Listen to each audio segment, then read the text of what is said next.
Ahora sí, mire, aquí les dejo el video. Escuchen el ruido.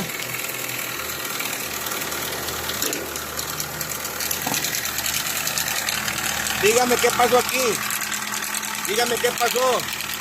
Cadena de tiempo, árboles de levas, ¿o qué pasó? Para este ruido hay que quitarlo, hay que destapar la tapa, hay que destapar aquí para ver la cadena y para ver qué está pasando ahí. También me comenta el cliente que ya también gasta agua y yo quité unas bujías y estaban húmedas. Entonces vamos a ver qué está pasando ahí. ¿Será el aceite? ¿Será cadena de tiempo? ¿Será árboles de levas? No lo sabemos.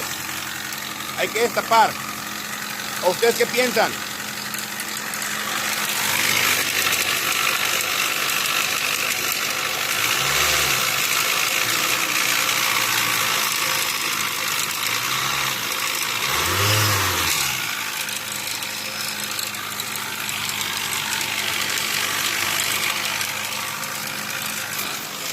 Ahí en los comentarios, ustedes díganme qué ruido se escucha.